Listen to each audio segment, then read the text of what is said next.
Paz do Senhor aos nossos irmãos que estão ao alcance dessa gravação.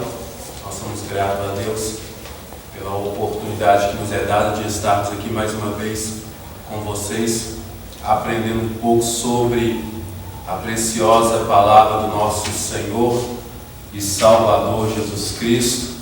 Esse que vos fala é o vosso irmão em Cristo, irmão Rodrigo. Nós somos gratos a Deus por todos os benefícios que o Senhor nos concede e pela oportunidade que nos é dada de estarmos com vocês aprendendo a preciosa palavra de Deus. E hoje nós vamos estudar um pouco sobre os atributos da unidade da fé. É a lição de número 11 e ela traz por título os atributos da unidade da fé: humildade, mansidão e longanimidade. E hoje comemora-se o Dia do Pastor.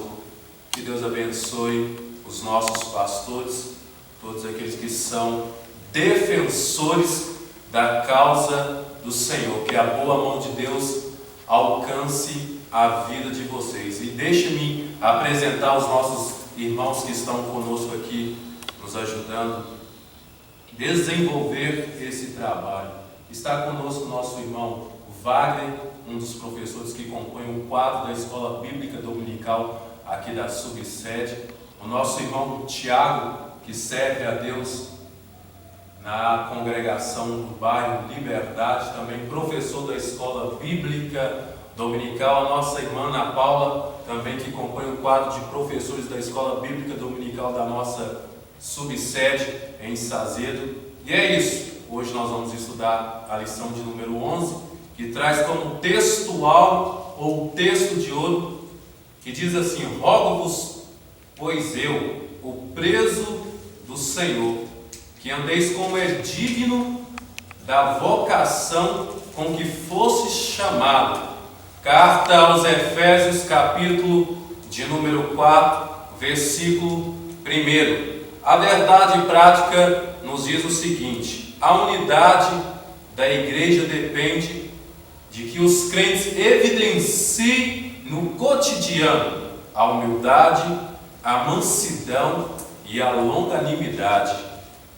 A nossa leitura bíblica em classe, ela está registrada na Epístola aos Efésios, capítulo 4, do versículo 1 até o versículo de número 4, e também na carta de Paulo aos Colossenses, do capítulo 1, do versículo de número 9 ao versículo de número 12. Agora nós vamos entrar no comentário da nossa lição em apreço. E de início eu quero ouvir o nosso irmão Wagner, que vai falar um pouco sobre o primeiro subtópico do primeiro tópico, que tem como título: para haver unidade é preciso humildade. Irmão Wagner, comente para nós um pouco sobre o modo digno do viver cristão. Amém. Eu cumprimento os irmãos com a paz do Senhor. Amém. Estou feliz por esta oportunidade. Eu, quando recebi o convite do Paulo no domingo, eu disse para ele que, se Deus permitisse, eu estaria aqui. Só que na segunda-feira eu já tinha aquele exame para testar coronavírus na minha empresa.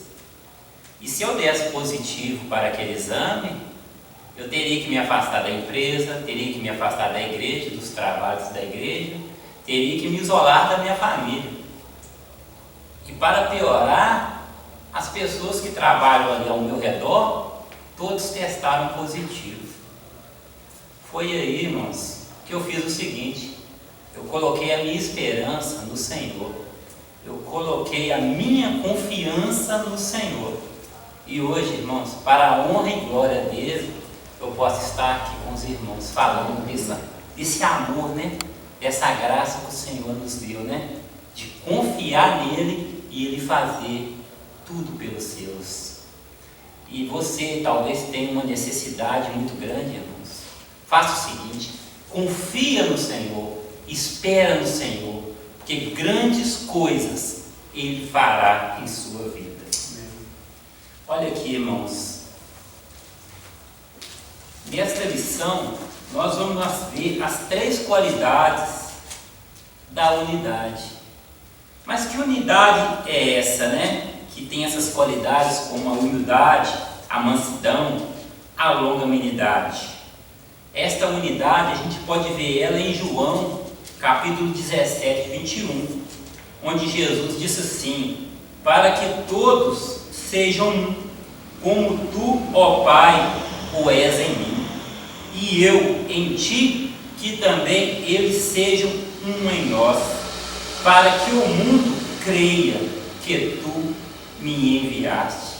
A gente pode ver aqui que Jesus faz orações pela perfeita unidade. Aqui Jesus, ele não ora para que seus seguidores se tornem um, mas ele ora para que seus seguidores sejam um. Veja bem, trata-se de um subjuntivo presente, que significa continuidade em ser um. Ou seja, aqui ele está dizendo que todos os dias nós precisamos ser um. Todos os dias nós precisamos fazer o melhor.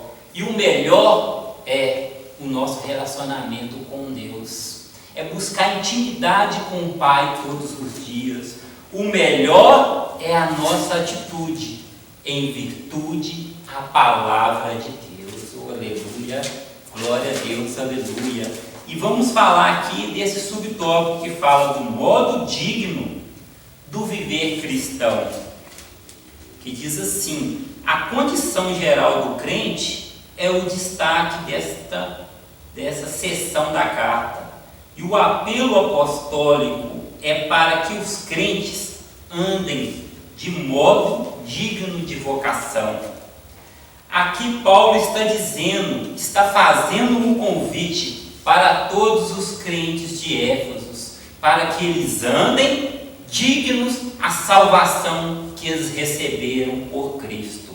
E esse convite, irmãos, não fica somente restrito aos crentes de Éfeso, mas para toda a igreja. Podemos ver aqui que em Mateus capítulo 7, 24, o Senhor diz assim: todo aquele, pois, que escuta as minhas palavras e as praticas, assemelharei a um homem prudente que edificou a sua casa na rocha.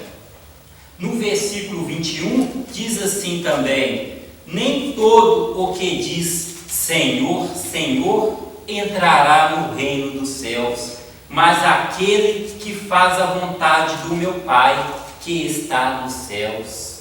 Veja bem, irmãos, precisamos entender uma coisa: que não somos aquilo que falamos, mas nós somos aquilo que fazemos. Jesus disse claro que durante a nossa caminhada precisamos escutar a palavra de Deus, precisamos sim praticar a palavra de Deus. Oh, aleluia! E é essa forma de andar que o crente tem que fazer, irmãos. Tem um hino da harpa cristã que ele fala muito bem sobre essa caminhada, essa forma do crente andar, né? Que é o hino 186. Ele fala assim, né?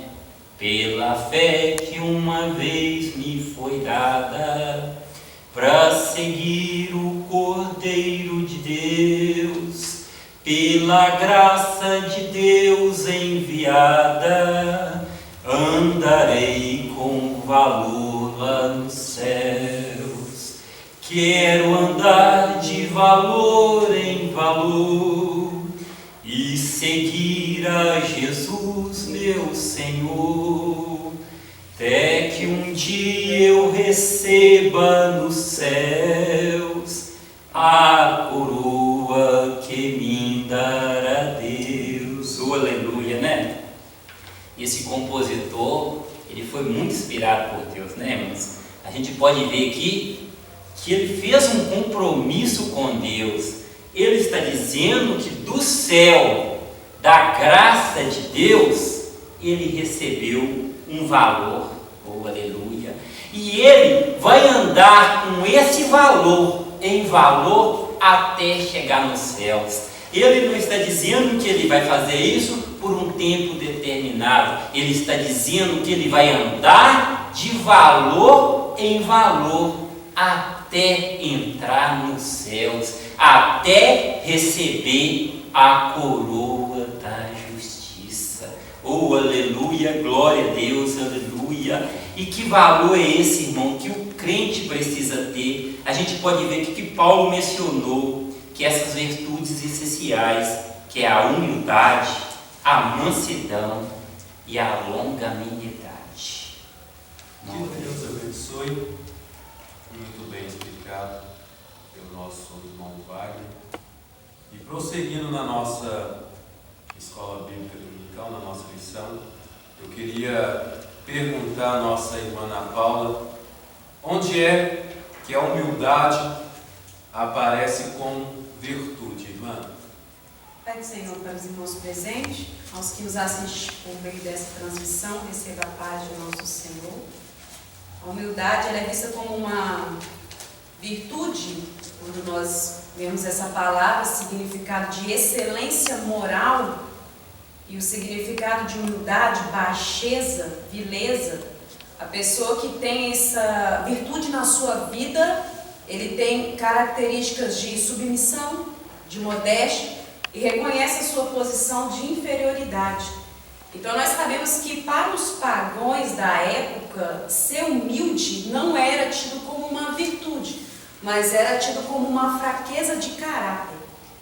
A igreja de Cristo, ela não salva, ela não tem aquele poder de redimir o pecador, ela não é salvadora, mas ela conhece e torna conhecido o Salvador e a salvação. Então a igreja de Cristo, por meio dessa unidade, ela tem que exemplificar essa união de caráter dos seus membros, mediante a uma dessas virtudes, a humildade. Então o mundo, ele pega como exemplo, eles são atraídos mais pelas atitudes do que pelas falas. Nós vimos que quando Jesus ele ensinava, ele não ensinava somente com palavras, mas ele ensinava acompanhado com palavras e atitudes. Então nós vemos agora o apóstolo Paulo entrando em contramão à cultura que tinha da época e não considerar essa humildade como uma virtude. E Paulo fala que a característica da igreja de Cristo, uma das características é obter a virtude com a humildade. Aí nós vemos o exemplo de um dos maiores personagens bíblicos que nós temos e pessoa que tem esse exemplo de humildade, o nosso próprio Senhor Jesus Cristo. Temos outros na Bíblia sim, mas eu vou frisar Jesus como o nosso maior exemplo de humildade. Nós vemos que um dos textos que Paulo usa em Filipenses 2, 5 e 7, ele fala que de sorte que haja em vós o mesmo sentimento que houve também em Cristo Jesus, que sendo da forma de Deus, não teve por usurpação ser igual a Deus, mas ele aniquilou-se a si mesmo, tomando forma de servo e fazendo-se semelhante aos homens. Então nós vemos um exemplo de humildade do nosso Senhor. Por quê? Porque ele sendo o Todo-Poderoso, o autor da vida, ele nos deu o maior exemplo de humildade. E nós sabemos que essa humildade ela é análoga com a humilhação. Toda pessoa que possui essa virtude, ela vai reconhecer a sua inferioridade e ela vai ser humilhada. A pessoa que é humilde, ela vai receber humilhação. E nós vemos o exemplo de Cristo. A humildade de Cristo não iniciou quando ele foi escarnecido pelos soldados romanos, quando ele foi cuspido na face, quando ele teve as suas vestes arrancadas, o seu corpo chicoteado. É um exemplo sim de humildade, mas não se deu início aí. Não foi quando pregaram na placa da cruz, salve ao rei dos judeus. Não foi quando o ladrão que estava juntamente com ele na cruz usou de sarcasmo. Se tu és mesmo Cristo, desce da cruz. Salva-te a ti mesmo e a nós também. Não foi aí. Foi sim um exemplo de humildade que ele teve, porque como Isaías fala, como ovelha muda, ele foi para o matador. Mas nós vemos o maior exemplo de humildade do nosso Senhor, o autor da vida, foi quando ele se esvaziou da sua glória e se submeteu para ser gerado no ventre da sua criatura. Então nós vimos um exemplo que quando Salomão ele termina de construir o templo, ele fala assim: na verdade habitaria Deus na terra. Eis que os céus, nem os céus dos céus te poderiam conter, quanto menos essa casa que tenho edificado. Mesma coisa, a afirmação trazendo Estevão diante da sua defesa perante o Sinédrio. Estevão fala: o trono é o meu céu. O céu é o meu trono, a terra é o estrado dos meus pés. Que casa me edificareis, diz o Senhor? Qual lugar do meu repouso?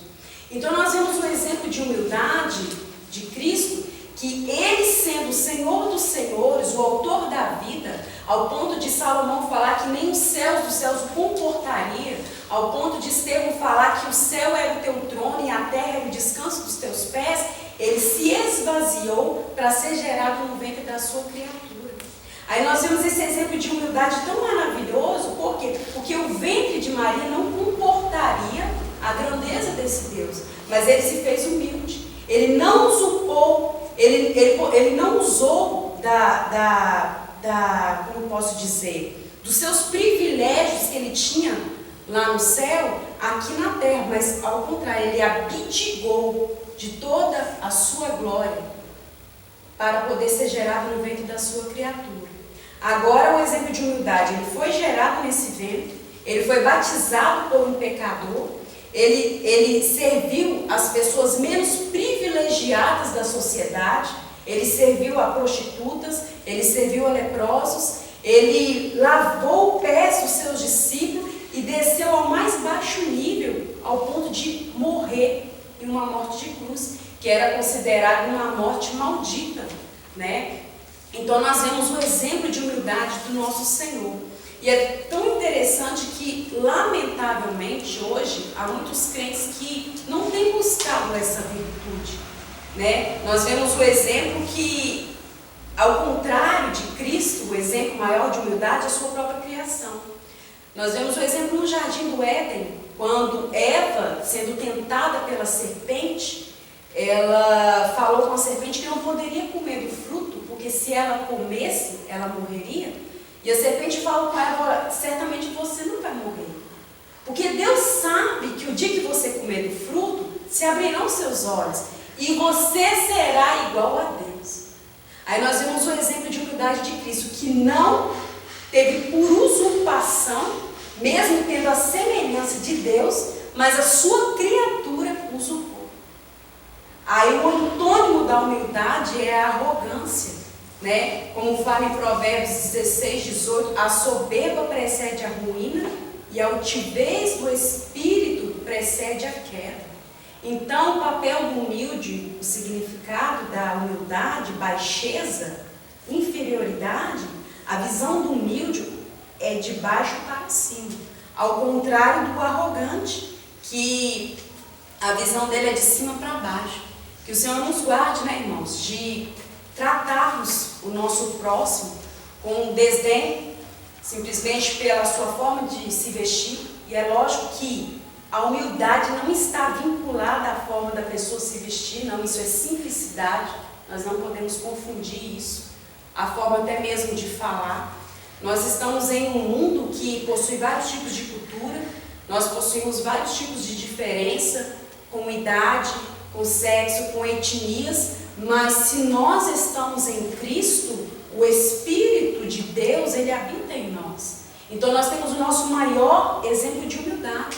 Como Cristo, ele diz: aprendei de mim, que sou manso e humilde de coração.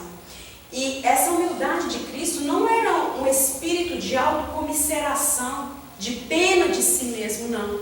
mas era exatamente um exemplo que ele queria e quer para nós como igreja eleita. Porque o mundo, como eu falei no princípio, ele é mais atraído por aquilo que ele vê.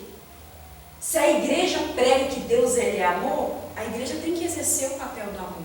Se a igreja prega que a humildade é uma virtude, a igreja ela tem que exercer esse papel de humildade diante da sociedade. E sendo assim, nós vamos com certeza agregar milhares de pessoas para o reino de Deus. Muito bem, que Deus nos ajude a sermos manso e humilde como é o nosso Senhor e Salvador Jesus Cristo. E o próprio Senhor, ele diz no Sermão do Monte, Mateus capítulo 5, o versículo de número 3, bem-aventurados os humildes de espírito, porque deles é o reino dos céus. E Provérbios capítulo de número 15, e o versículo 33, a parte B, diz que a humildade precede a honra. E como já foi dito pela nossa irmã, Provérbios 16, versículo de número 18, diz que a soberba precede a ruína. Então uma pessoa que soberba, ela está encrencada com Deus, porque Tiago diz que Deus, ele se opõe ou ele resiste aos soberbos, mas dá graça aos humildes.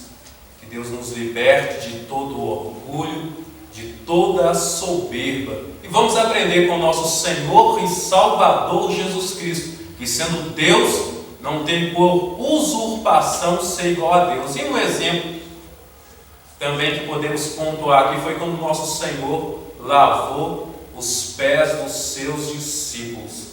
Aquele serviço ali deveria ser desempenhado pelo serviçal daquela casa. Mas o nosso Deus, ele é o melhor exemplo de humildade que nós temos. Irmão Tiago, fale-nos um pouco sobre a verdadeira humildade.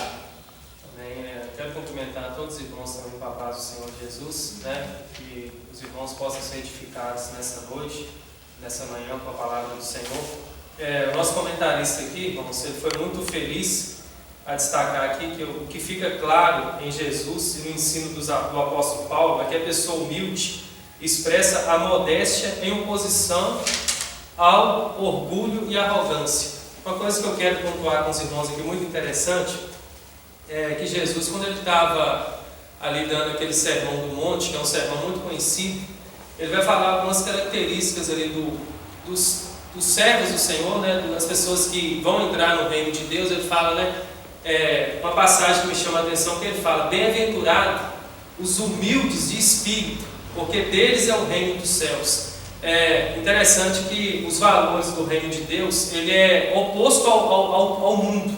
É como se fosse uma pirâmide, só que a pirâmide está invertida, está de ponta cabeça. Porque o homem, o mundo, ele valoriza o quê? A força, o poder, a fama, tudo que demonstra poder, força. Mas aí chega Jesus, provavelmente muitas pessoas estavam esperando um Jesus político ali, que ia libertar Israel do domínio de Roma. Aí chega Jesus falando: bem-aventurados os que choram, bem-aventurados os mansos, bem-aventurados os humildes. Aí pessoal, não estou entendendo, Jesus não veio nos libertar do poder de Roma. Por quê? Aqui ele fala que bem-aventurado é uma palavra feliz, mais do que feliz.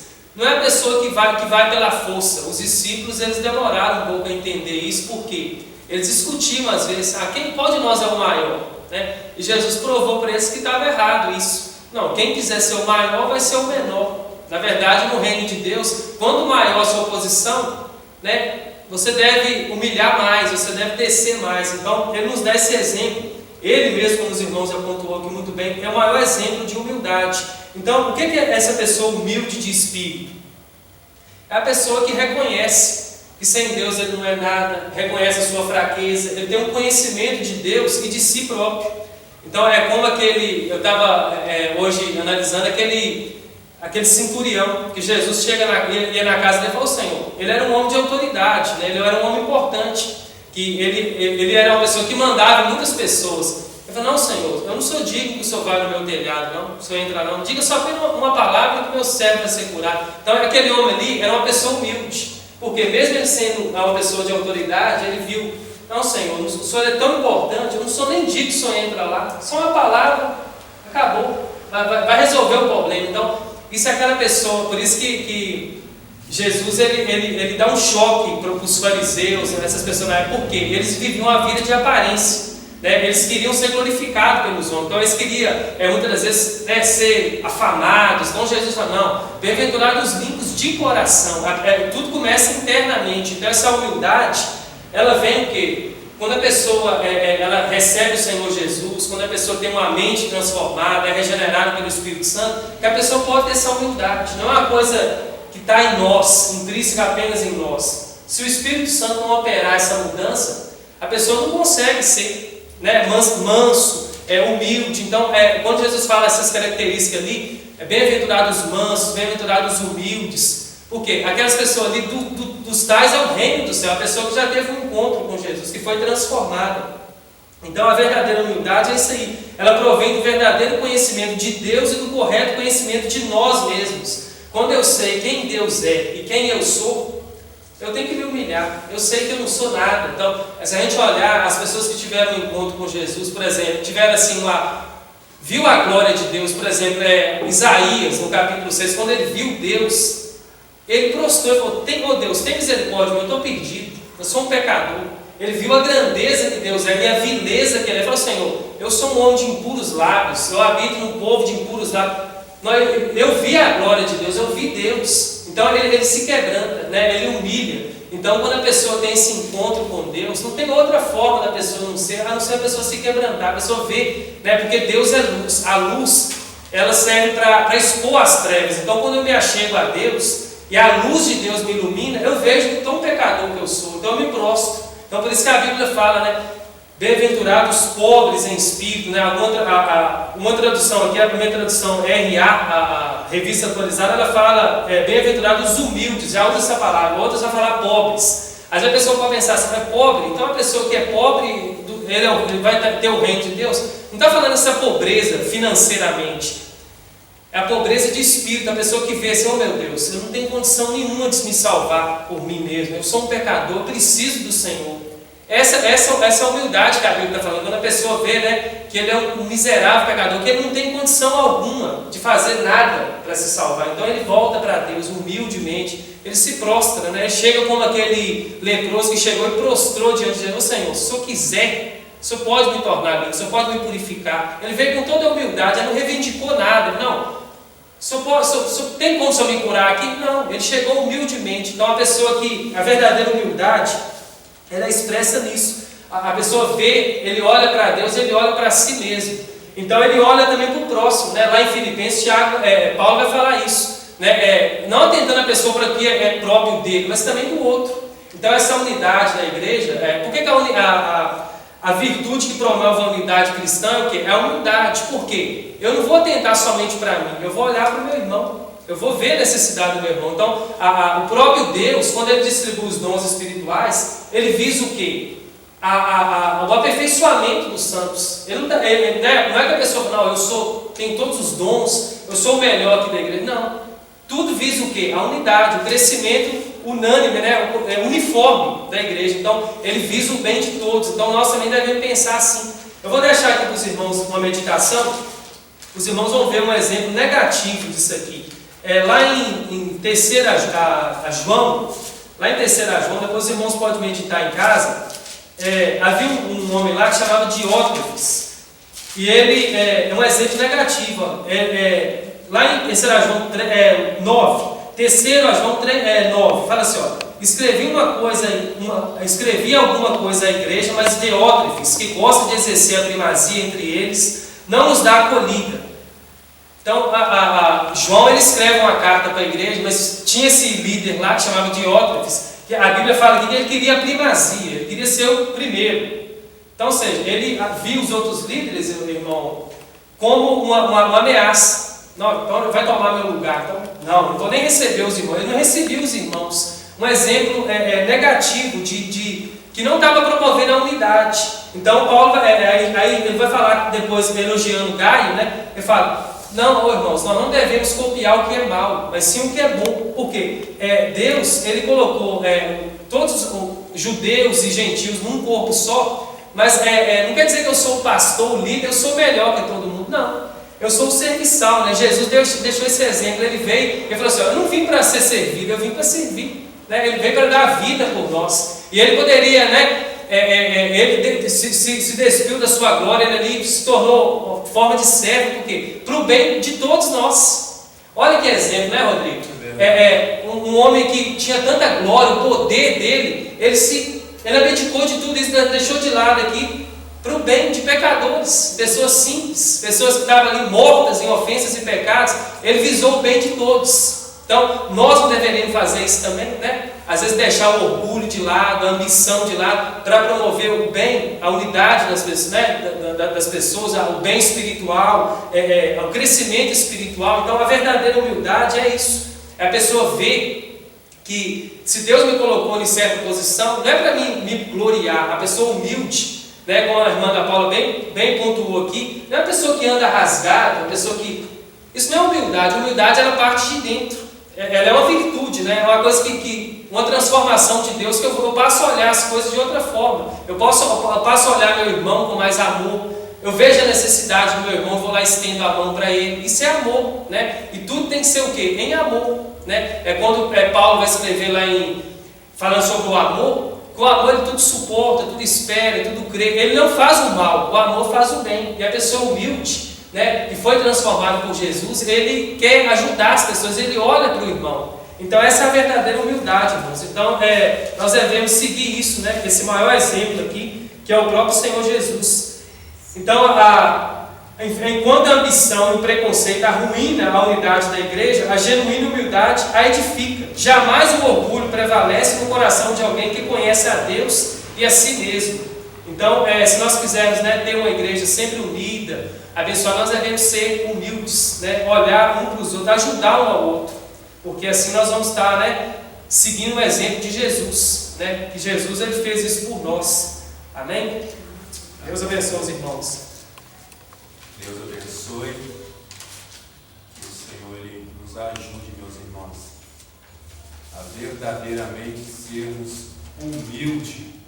Então, Tiago, denota, diante disso que você falou, que o homem por si só, ele não pode desenvolver essa conduta de humildade se não for regenerado e transformado Exatamente pelo Espírito Santo.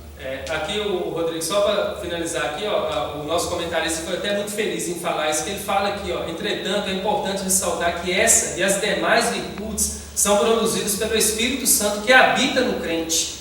Não há quem possa desenvolver tal conduta sem que o Espírito Santo o transforme. Porque lá em Gálatas 5, os irmãos bem sabem que Paulo vai falar sobre os frutos, né, da carne e os frutos do Espírito. Então, o crente verdadeiro, ele tem os frutos do Espírito, que é paz, longanimidade, benignidade, mansidão. Então, o cristão verdadeiro, com a ajuda do Espírito Santo que ele desenvolve isso. De si só ele não consegue. Por isso que Jesus vai falar assim, sem mim, nada podeis fazer.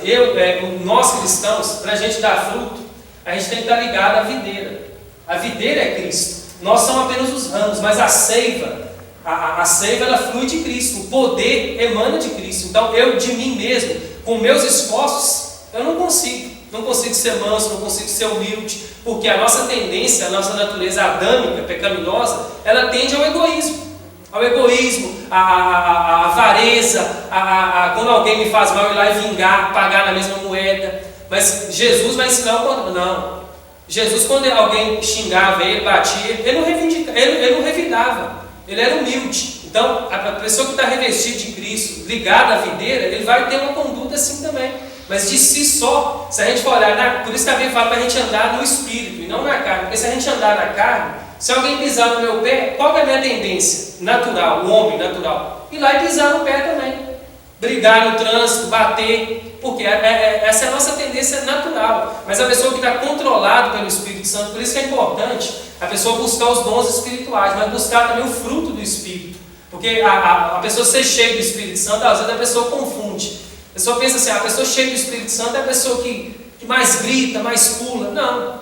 A pessoa que tem o fruto do Espírito. A pessoa está controlada pelo Espírito Santo. Aí quando alguém xinga, a pessoa é manso.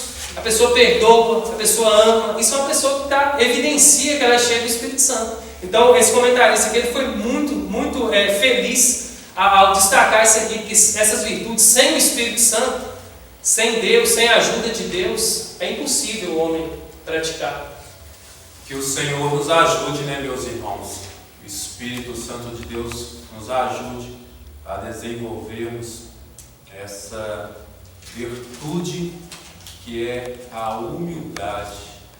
Uma certa vez eu li um artigo de um irmão que ele dizia o seguinte, que o nosso rosto ele deveria arder de vergonha quando nós tratássemos o nosso próximo com desdém, porque ele não tem a mesma condição econômica que a nossa, porque ele não tem o mesmo nível intelectual que o nosso.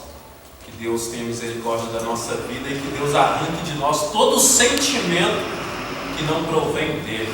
E continuando aqui, meus irmãos, na nossa lição, nós agora vamos para o segundo subtópico, que traz como título: para haver unidade é preciso mansidão. E eu quero ceder a oportunidade ao irmão Wagner para falar um pouco sobre mansidão, um fruto do Espírito. Aqui fala, né, irmãos? Mansidão, um fruto do Espírito.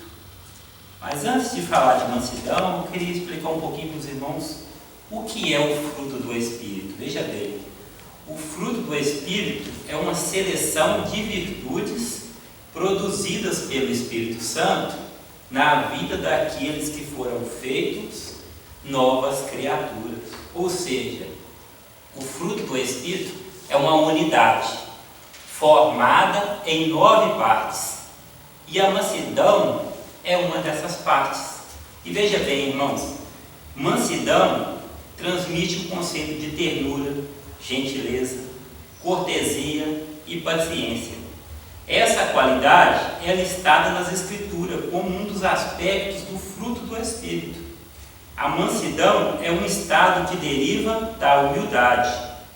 O termo indica moderações nas ações, bom trato com seu semelhante e ausência de precipitação. Ou seja, irmãos, a mansidão é aquela atitude que promove a paz. A gente pode ver que Jesus disse assim também, olha: bem-aventurados os pacificadores, pois eles herdarão os reinos dos céus. Aleluia, né? Mas a mansidão é uma coisa fácil de se ter, de se aplicar? Não é, irmãos. É somente com o Espírito Santo. A gente pode ver aqui que dentro da nossa igreja, a gente lutou aqui com 100, 200 pessoas, e a gente pode ver que dessas 100 pessoas, todas têm sim o mesmo objetivo. Mas se você olhar pelo lado da psicologia, cada pessoa tem uma característica diferente, tem um temperamento diferente. A gente pode ver aqui que existem 4 tipos de temperamentos. Tem aquela pessoa que é sanguínea, aquela que é colérica, a melancólica e a fleumática. Quando olhamos personagens da Bíblia, vemos que Pedro, ele era sanguíneo, ele era falante, impulsivo. Quando olhamos para Paulo, Paulo era colérico e ele desempenhava muito bem um espírito de liderança, ele tinha um estilo de liderança. A gente pode ver que Moisés era melancólico, era uma pessoa mais calada, mas ele era perfeccionista, gostava das coisas tudo certinho. E tem também aquela pessoa que é fleumática, é aquela pessoa que só de você olhar para ela, você já se sente com paz, com calma. É aquela pessoa assim, que o mundo pode estar desabando, mas que a pessoa está ali tranquila, assim como nada está acontecendo. A gente pode ver aqui que tem vários tipos de temperamento e que todos os temperamentos têm os pontos fortes e os pontos fracos. Mas aí que entra o Espírito Santo, irmãos. Ele trabalha no temperamento, ele trabalha no pessoal, na parte interna da pessoa. E veja bem, aquela pessoa que fala demais, que tem aquela natureza de falar demais, e muitas das vezes fala coisas desnecessárias, coisas muitas das vezes até que machucam o seu próximo, o Espírito Santo vai estar trabalhando naquela pessoa. E aquela pessoa vai estar pensando mais para falar as coisas. Aquela pessoa, muitas das vezes também, que fala muito pouco, que tem vergonha de falar, que prefere ficar calada, o Espírito Santo vai trabalhar naquela pessoa. E aquela pessoa vai começar a falar daquilo que está pensando, vai começar a pregar a verdade, a palavra de Deus. Eu mesmo sou um exemplo disso. Antes de eu me converter ao Evangelho, eu era muito tímido, eu não conseguia falar em público, né? E a partir do momento que eu aceitei ao Senhor como meu Salvador, o Espírito Santo começou a trabalhar na minha vida. Começou a trabalhar e eu fui começando a subir ao público, comecei a pregar mensagens rápidas e Deus foi trabalhando e hoje a maior prova disso é eu estar aqui, gravando esse vídeo com os irmãos. É a prova que o Espírito Santo, ele trabalha no pessoal de cada um, né? Glória a Deus, aleluia, né? E olha só, a expressão retrata que o caráter de Cristo, conforme o Senhor mesmo disse: aprendei de mim, que sou manso e humilde de coração. O próprio Jesus, irmãos, ele nos deu esse exemplo. Ele é o nosso exemplo, que precisamos ser mansos, ponderados, que precisamos ser humildes. Amém? Amém. Que bênção, né, irmãos? Jesus ainda nos convida a aprender de mim, que sou manso e humilde de coração. É triste que muitas pessoas no meio evangélico hoje estão aprendendo com tantas outras pessoas na sociedade e deixam de aprender com o melhor exemplo que nós temos, que é o nosso Senhor e Salvador Jesus Cristo. E como foi muito bem pontuado pelo nosso irmão, e fazendo uso do mesmo texto que ele fez, Jesus, no Sermão do Monte, ele diz que bem-aventurados os mansos, porque eles herdarão a terra. Que Deus nos ajude e que o Espírito Santo de Deus impregne essas características de Cristo em nós, a mansidão e a humildade. Nós precisamos que o Senhor faça alguma coisa na nossa vida. Agora eu quero que o irmão Tiago, por gentileza, cite pelo menos 2 grandes exemplos de mansidão na Bíblia, irmão Tiago. 2 grandes exemplos, irmãos, de mansidão na Bíblia é o próprio Senhor Jesus Cristo e também Moisés, né? Que foi o grande legislador ali de Israel no Antigo Testamento. E a gente aprende muito com os dois.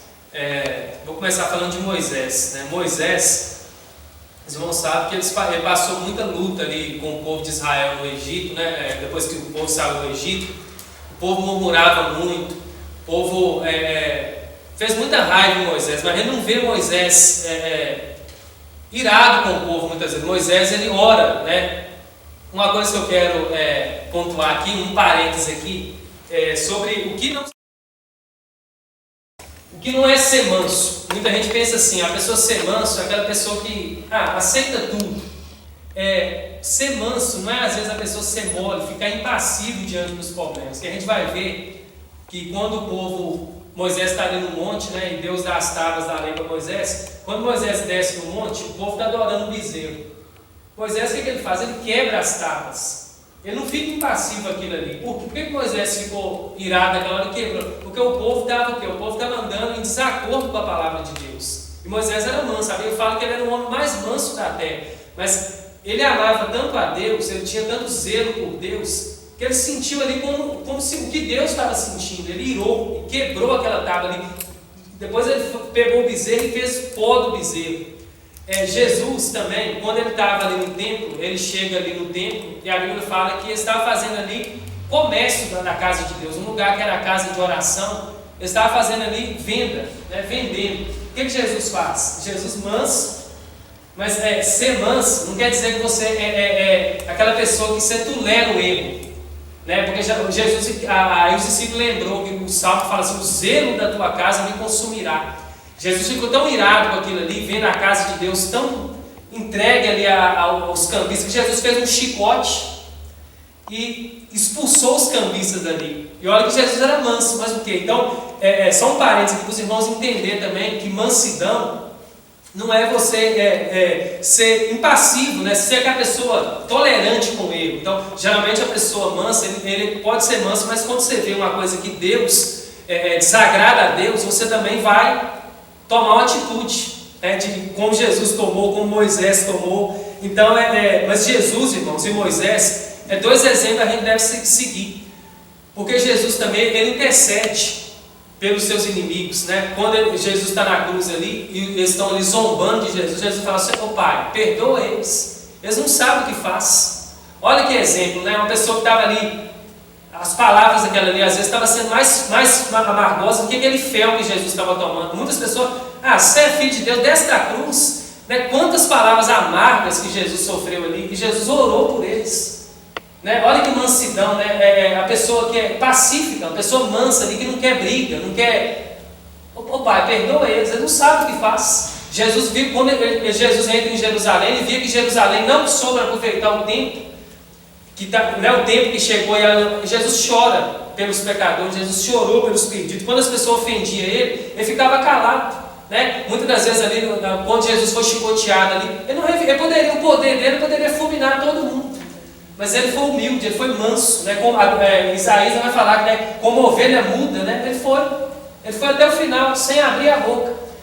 Tudo por amor a nós, né? Então, esses dois exemplos, irmãos, é um exemplo muito bom. Moisés também, né, como intercessor do povo, quando o povo pecou ali com o bezerro de ouro, Deus falou: Moisés, eu vou destruir esse povo, vou fazer um novo povo a partir de você.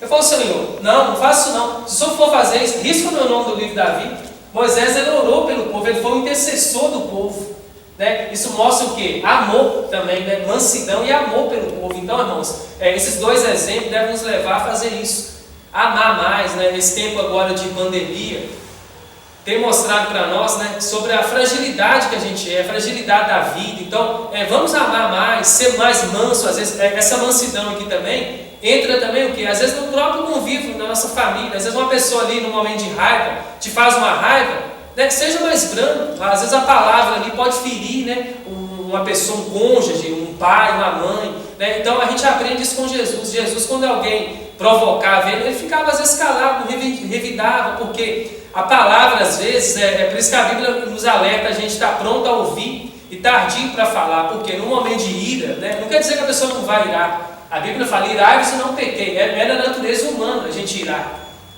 Mas a gente não pode pecar, né? Dependendo ali do momento da ira ali, você vai falar coisa que não deve. Você vai falar, às vezes tem pessoas que perdem, às vezes, uma amizade, um casamento. Por quê? Porque no momento ali da ira, em vez de você ser manso, você ter um domínio próprio ali, que é um fruto do Espírito também, você acalmar, você sai falando ali cobras e lagartos, que às vezes depois não tem como você consertar mais.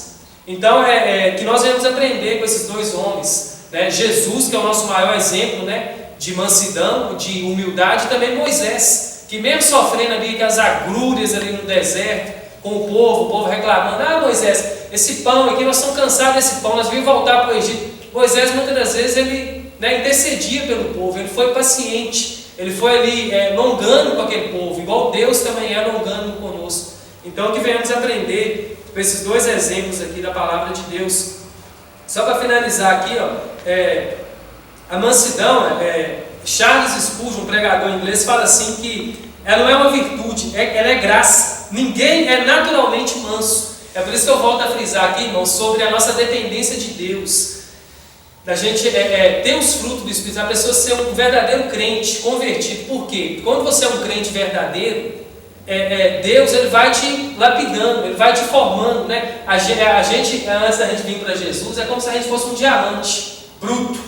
A gente vem cheio de, né, irmã Paula, cheio de coisas do pecado. Então Deus, à medida que a gente vai crescendo, né, caminhando com o Senhor, Deus vai tirando aquelas arestas da nossa vida, vai lapidando aquela pedra bruta ali. Então, às vezes chega uma pessoa fora dos caminhos de Deus e vem para a casa de Deus. Ele chega ali, né, como filho pródigo, cheio de coisas do mundo. Então Deus dá um banho nele, Deus vai moldando ele, trabalhando nele, até ele ser um varão perfeito. Essa é a função de Deus, nos conformar cada dia mais à imagem de Cristo. Nós vamos ficando mais parecidos com Jesus. Então, irmão, um convite, né? Você que às vezes está tentando fazer isso por você só, né? Com suas, ali, como diz o outro, aos trancos e barrancos, entrega a vida para o Senhor Jesus, confia nele, né? Deixa Ele moldar esse barro, né? Esse vaso às vezes que está aí quebrado, né? Deus pode aos poucos ir moldando e te fazer uma pessoa mansa, humilde, né? Mais parecida com Cristo. Porque nós de nós mesmos, né, nós não podemos fazer isso, mas o Senhor, né, a Bíblia fala que aquele que começou boa obra em nós,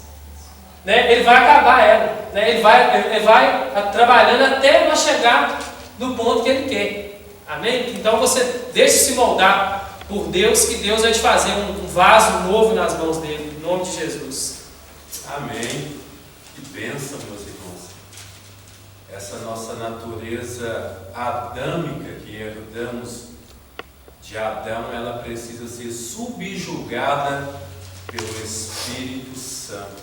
O homem por si só, como já foi muito bem dito pelos nossos irmãos, ele não consegue ser manso e humilde. Mais uma vez que o Espírito Santo, ele subjuga essa natureza. Com a ajuda dele, nós podemos ser manso e humilde diante de diversas circunstâncias. Que Deus nos ajude. E agora nós vamos pedir que a irmã Ana Paula fale um pouco sobre a verdadeira mansidão e o que ela pressupõe. Vendo o irmão Tiago falando que ser humano que não ira, né? Nós vemos essa ira como uma ira com equidade, zelo pelas coisas de Deus, até mesmo nós, né, irmãos? A mansidão, ela é uma virtude, né? É um valor moral que todo crente tem que buscar, mas é lógico que alguém vier a afrontar aquilo que você tanto ama, que você tanto adora, que é Cristo, você sente algo dentro de você.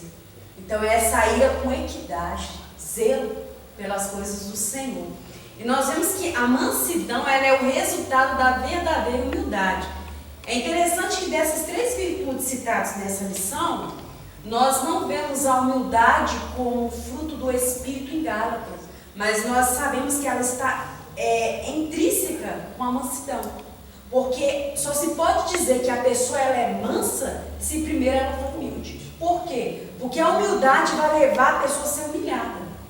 E a humilhação é uma característica que vai fazer com que o manso revele a real mansidão, né? Então nós vimos que a mansidão ela é uma pedagoga. Ela, na verdade, ela nos instrui, ela nos ajuda na nossa caminhada cristã, mediante as provocações e mediante as perseguições, a mantermos firmes. Essa virtude de excelência que Paulo ele trata nessa epístola, ela é tão maravilhosa que um crente que passa por uma perseguição, isso não abala. O crente que passa por uma enfermidade, isso não abala, por causa dessa virtude dentro de si, essa mansidão que te ajuda a perseverar. A luta, ela nos ajuda a perseverar, a manter mais fé e firmeza no Senhor. E nós vemos que há muitas pessoas que infelizmente afastam os caminhos do Senhor, diante de luta, perseguição, fala que vai entregar a carteirinha de membro. Se o tal crente ele tem essa atitude, é porque ele ainda não experimentou dessas virtudes. Ele não está vinculado. Então nós sabemos que a Bíblia, ela trata algumas características sobre a mansidão. Por exemplo, sábio. Em Tiago 3,13, o manso, ele tem um controle emocional, ele não revida maus tratos. E uma vez ele não revidando esses maus tratos, a Bíblia o compara com um sábio. Tiago 3,3 nos diz: quem dentre vós é sábio e entendido, mostre pelo seu bom trato as suas obras em mansidão e de sabedoria. O manso, ele é considerado biblicamente espiritual, mediante as provocações.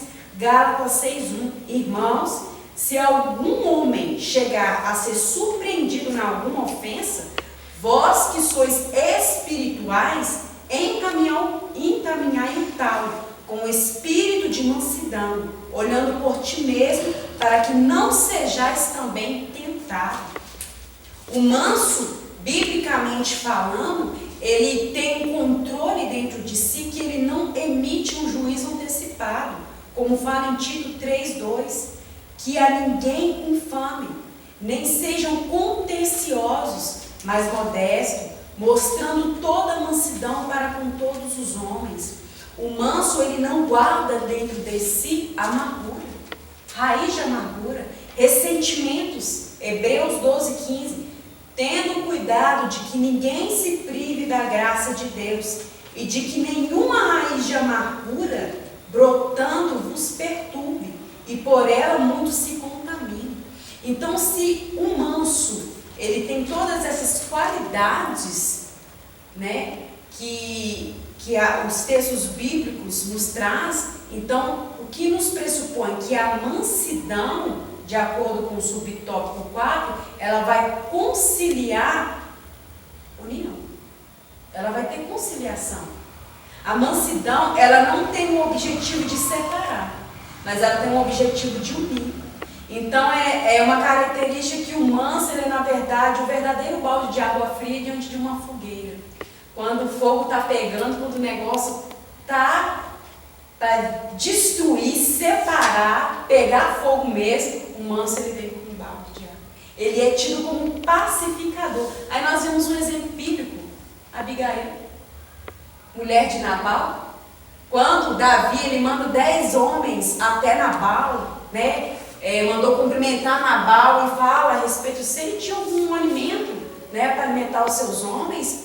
Nabal logo se esclarece: quem é Davi, quem é filho de Jessé? Eu não vou matar minhas ovelhas, não vou fazer guisado para Davi, não. Se esclareceu.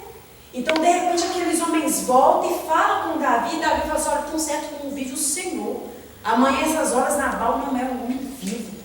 Davi foi irado diante, a caminho da onde Nabal estava. Só que um dos servos foi até Abigail e fala com ela: olha, o nosso amo tratou assim, assim, assim os homens de Davi. Os homens de Davi, eles têm servido como muros aqui para a casa de nosso Senhor. E tu sabes que o nosso amo, olha a conclusão dos servos, é um filho de Belial.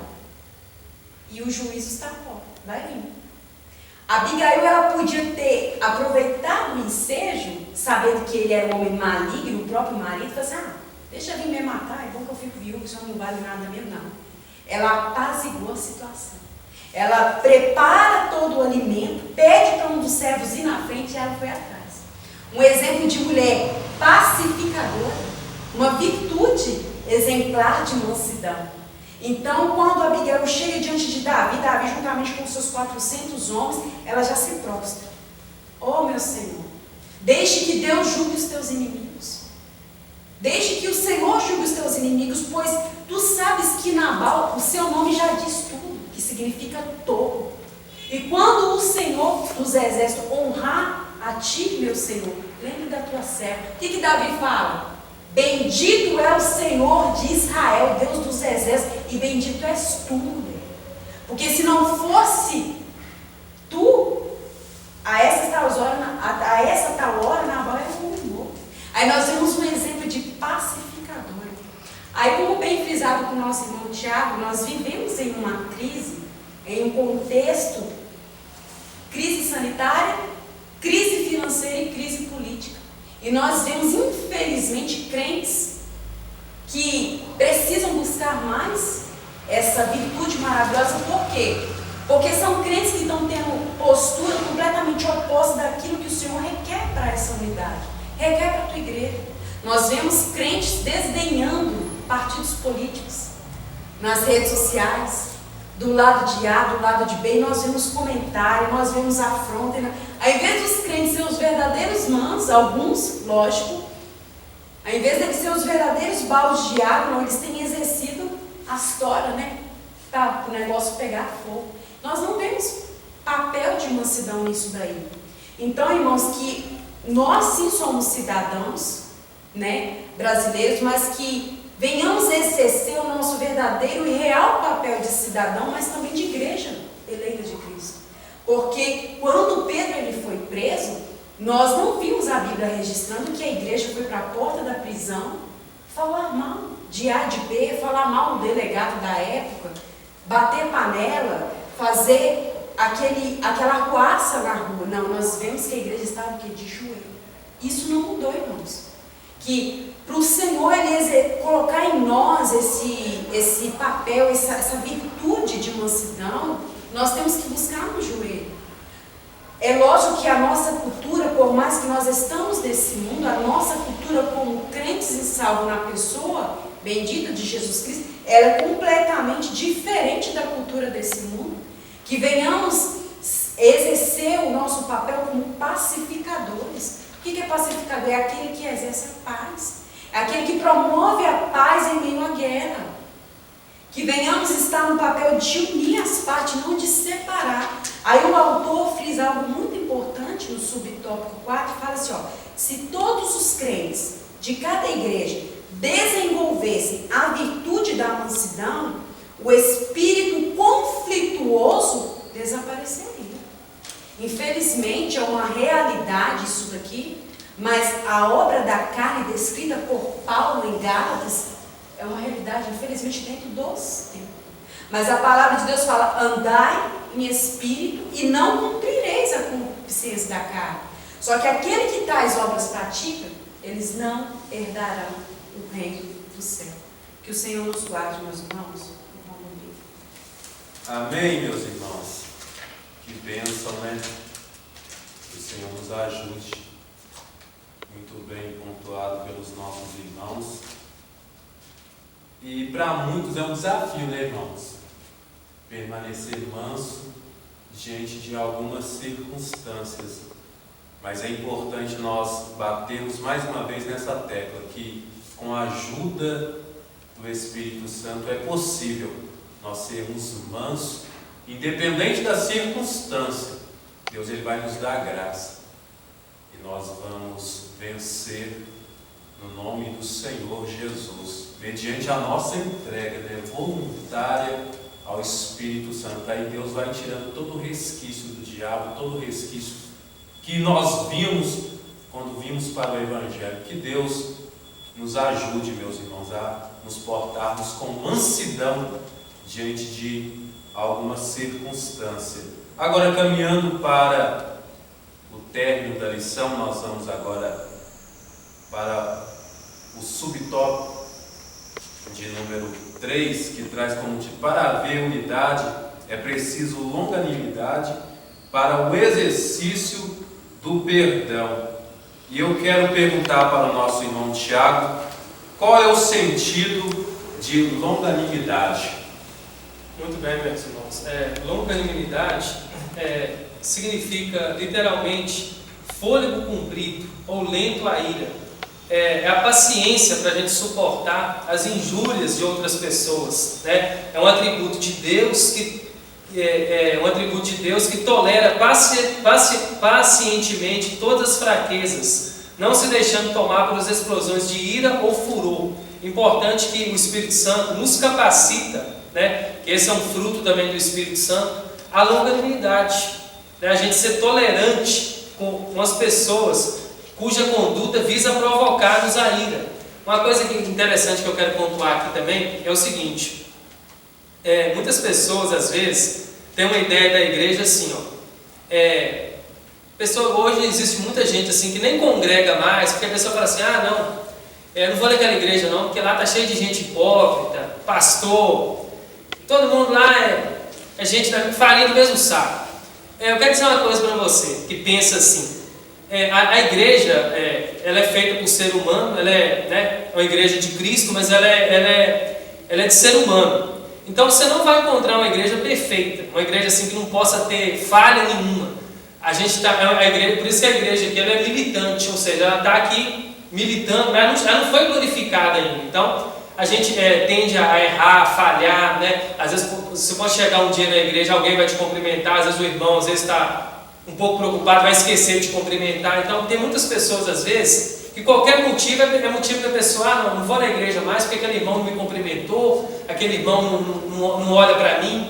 Então, você não deve pensar assim.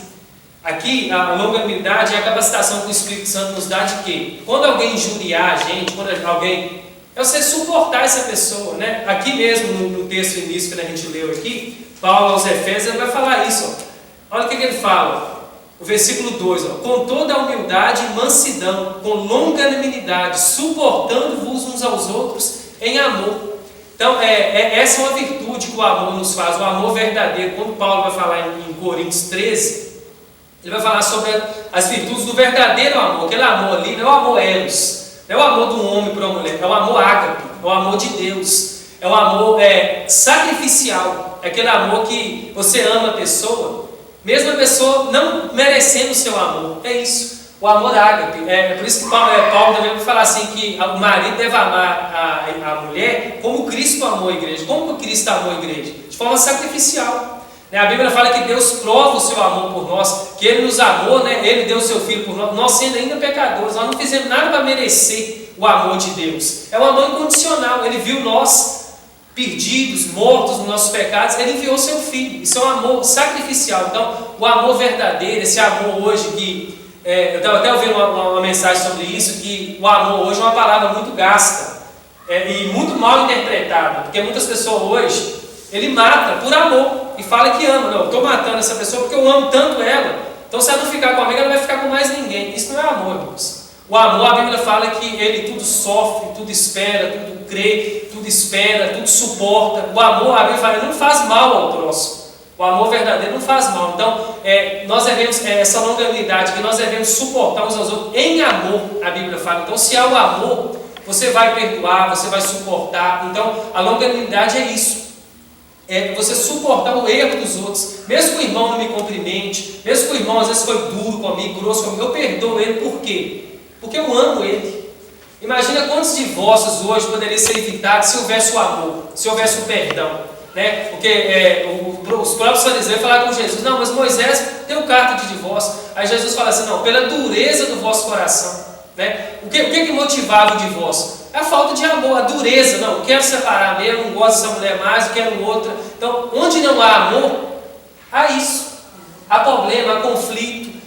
Então Paulo, ele vai até aconselhar duas mulheres, Evódia e Síndique, que eram umas mulheres que não topavam uma com a outra. Aí Paulo fala, Paulo aconselha uma pessoa a aconselhar elas, para sentir a mesma coisa em Cristo, a união, amor. Então a longanimidade é isso, irmãos. Um exemplo bom disso, quem que é? É o próprio Deus, que a Bíblia fala assim lá em Pedro, que o Senhor não retarda a sua promessa. Muitas pessoas falam, Jesus não vai voltar, mas não. A Bíblia fala assim, ele é longânimo para convosco, ou seja, ele é paciente. Longanimidade é isso, é um fôlego longo, ele é lento para irar, ele tem paciência, né? Então, ou seja, se Jesus não voltou ainda, por quê? Existe muita gente ainda para ser salvo. Então, a Bíblia fala que o Senhor é longânimo, ele não quer que alguns se percam, mas que as pessoas cheguem ao arrependimento. Então, eu quero aproveitar a oportunidade aqui, o gancho aqui, e te dar um conselho, né? Aproveita essa longanimidade que Deus está te dando. Nós estamos vivendo um tempo aí que os sinais da volta de Jesus estão cumprindo. A gente vê que Jesus está às portas. Então, ou seja, mas Deus ele ainda está tendo paciência ainda com a humanidade. Ele é longânimo. Então, ou seja, Ele está esperando o quê? As pessoas mudar, as pessoas se arrepender, porque Ele quer te salvar. Então, se você às vezes está afastado do caminho de Deus, decepcionado com a igreja,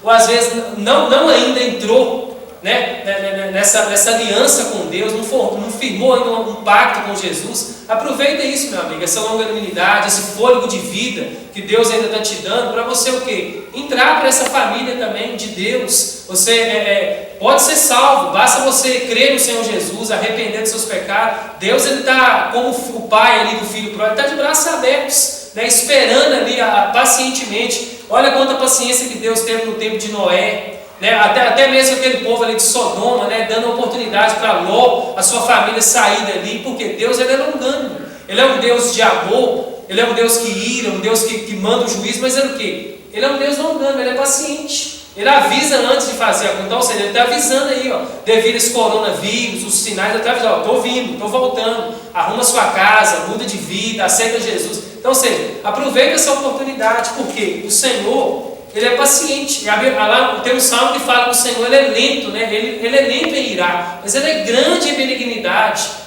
A bondade, o amor de Deus, Ele é tão grande que Ele espera, né? Ele é pacientemente. Eu ouvi um dia, só para finalizar aqui, uma ilustração muito boa de o que Deus tem feito hoje. O pregador falou assim, ó, que Deus, as duas mãos de Deus estão assim, ó, uma mão de Deus Ele está segurando a ira, Ele está retendo a ira, que a ira vai vir. A Bíblia fala que essa ira ela está por vir, só que Deus ainda está retendo ela. E a outra mão de Deus, Ele está assim, ó, chamando o pecador. Ele está chamando o pecador. Mas um dia, essas duas mãos de Deus vão ser abaixadas. Aí a Bíblia fala na Apocalipse que a ira vai ser derramada sem mistura. O que significa isso? Sem mistura de graça, sem mistura de misericórdia, vai ser só a ira de Deus. Mas olha quanto tempo, né, que Deus está avisando isso à humanidade. Os profetas, a Bíblia, tantas pessoas falam sobre isso. A gente às vezes pensa assim, né, gente? A gente ouve falar desde que a gente era criança que Jesus está voltando. Isso aí prova o quê? A longanimidade de Deus, a benignidade dele, né? A paciência que Ele tem. Então, irmãos, nós devemos aproveitar isso, essa longanimidade, essa bondade de Deus para com a humanidade, esse tempo, né? A W. Tozer fala assim que essa demora de Deus, essa suposta demora é o quê? É uma janela de salvação. É Deus dando uma oportunidade, o último escape, né? Aquele povo ali da arca, ele poderia ter sido salvo. Se ele ouvisse, né, o que Noé falava, quantas pessoas poderiam ter sido salvas? O povo ficou surdo, né? O povo não ouviu. E Jesus diz lá em Lucas que isso vai repetir, né? Assim como foram os dias de Noé e Ló, será a vida do Filho do Homem, ou seja, haver um tempo de quê? De indiferença espiritual. Aquelas pessoas não foram pegas de surpresa. Tanto a geração de Noé como de Ló, eles foram avisados. Noé falou assim, ó, gente, eu vou fazer isso aqui. Noé pregava, vai vir um dilúvio. O povo foi avisado. Na época de Ló também, Deus avisou Ló, vou destruir essa cidade aqui toda. Todo mundo foi avisado. Só que as pessoas... Aí a Bíblia fala que o povo comia, bebia, casava e dava em casamento. É pecado isso? Não. É tudo coisa lícita. Mas o que motivou aquilo ali? A indiferença do povo. O povo ouviu a mensagem. O povo foi alertado. Só que o povo... eu deixo Deus no cantinho aqui. Quando eu precisar dele, eu chamo ele. Viver a vida sem Deus. Isso é um perigo, né? Que muitas pessoas hoje têm feito. Pessoas, eu estou aqui vivendo a minha vida aqui, tranquilo. Não, meu amigo, isso é uma loucura. A Bíblia fala no Salmo 9 que as nações, aqueles povos que esquecem de Deus, eles serão lançados no inferno. A pessoa que vive como se Deus não existisse. Eu não dou satisfação para Deus, eu vivo a minha vida do jeito que eu quero. Não, você não deve pensar assim, porque essa longanimidade de Deus, que Deus também dá aos seus servos, né, para suportar uns aos outros, Deus está esperando ainda que você venha a ter essa consciência do amor dEle, da graça dEle, e venha entregar o seu coração para Ele, porque Ele está pronto a te salvar e te perdoar. Amém? Que Deus te dê uma oportunidade, né, de você meditar sobre isso e tomar essa importante, se não a mais importante decisão da sua vida. Amém? Graças a Deus por Jesus Cristo. E a Bíblia diz que quem tem ouvidos, ouça o que o Espírito diz às igrejas. Você que está nos acompanhando, Deus está falando conosco e com você. Irmão Wagner, comente-nos um pouco sobre suportando uns aos outros. A gente pode ver que nessa palavra, né, irmãos? Suportando uns aos outros. A gente entende que tem duas características dessa palavra. Primeira, tem a ver com paciência e vigilância, em ficar calado naquele momento de prova, para não machucar o seu próximo. Mas também tem a ver em dar suporte, não somente se calar, mas falar palavras de paz, de coragem, falar palavras de amor. E o que não pode faltar nessas duas características do suporte? O amor. Independente se você ficar calado ou se você falar, você não pode desistir do seu próximo. Você tem que demonstrar esse amor para o seu próximo, porque é assim que você vai ganhar por Cristo. É assim que você vai conseguir suportá-lo. Veja bem, em Lucas capítulo 6, 27 a 29, Jesus disse assim, olha: mas a vós que ouvis, digo, amai os vossos inimigos, fazei bem aos que vos aborrecem, bendizei os que vos maldizem, e orai pelos que vos caluniam. Ao que ferir numa face, oferece a outra, e ao que te houver tirado a capa, nem a túnica recuses. Veja bem, irmãos, o que Jesus está nos ensinando aqui, olha. Ele está nos ensinando que devemos amar os nossos inimigos, que devemos dar para o nosso inimigo aquilo que eles não merecem. E veja bem, irmãos, e não foi isso que Jesus fez por nós? Mesmo não merecendo, Ele nos amou. Mesmo não merecendo, Ele deu para nós a sua vida. Oh, aleluia! E nós, como discípulos deles, não podemos fazer diferente. Precisamos amar o nosso próximo. Precisamos dar para eles essas virtudes que o Espírito Santo nos proporciona. Oh, aleluia, glória a Deus. E finalizando, olha só, diz assim: essas são comparadas a um fardo que devemos suportar por meio da prática do amor.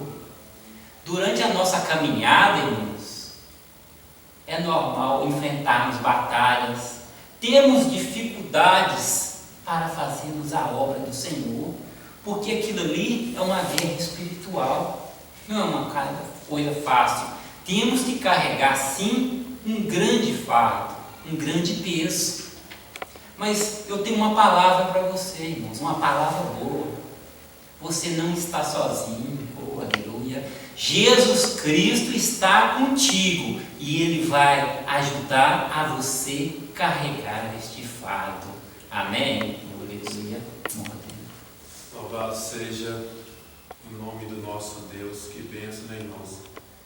Infelizmente nós não conseguimos ficarmos aqui mais tempo com vocês comentando um pouco sobre a palavra de Deus, mas que o Senhor está falando conosco, quanto a isso não há dúvida. E a nossa irmã Ana Paula agora vai comentar um pouco sobre o perdão como premissa do amor. O amor, ele é um atributo divino, né? Como fala João, aquele que não ama não conhece a Deus, porque Deus, ele é amor. Amém. E lamentavelmente há muitos crentes que estão dentro da igreja que ainda eles não conhecem a Deus. Por quê? Porque tem dificuldade no perdão. Então nós vemos um ponto tão importante que Paulo, descrevendo em sua carta aos Coríntios 13, ele fala que o amor, ele não morre. Quando vier o que é perfeito, profecia, língua, os dons, eles cessarão. Mas o amor, ele permanecerá. É uma coisa que não vai acabar no céu. Os dons, eles vão acabar no céu. O dom espiritual é uma capacitação para nós crentes aqui na terra. É uma virtude moral que o Espírito Santo, ele nos concede para nós continuar desempenhando o nosso papel como igreja. Mas quando o Senhor vier arrebatar a sua igreja, esses dons, eles não vão ser mais necessários no céu. Mas o amor, ele vai permanecer. Então nós temos o exemplo, quando Paulo, ele descreve em 1 Coríntios 13, ele fala sobre algumas características do amor. Que o amor, ele não é egoísta, ele é bondoso, ele é paciente, ele não é invejoso, ele busca o bem do seu próximo. Então, nós vemos um outro exemplo também, Jesus falando: aquilo que vocês querem que os outros vos façam, façais vós também, né? Então o amor, ele vai nos levar a ter uma tolerância com o nosso próximo, né? Nós vemos que essa tolerância também vai encaixar também no perdão, que aquele que não ama, ele não perdoa. Aí nós vemos um perigo, né, da manifestação das obras da carne numa pessoa que ela não perdoa se ela ofende o seu próximo e ela não perdoa, Deus também não a perdoa. Porque a palavra do Senhor nos fala em Marcos 11:25, e quando estiveres orando, perdoai. Se tendes alguma coisa contra alguém, para que o vosso Pai que está nos céus vos perdoe a vossa ofensa. Se nós queremos que o Senhor ele nos perdoe, nós também temos que liberar o perdão. É uma característica daquele que ama. É uma característica daquele que de fato conhece a Deus.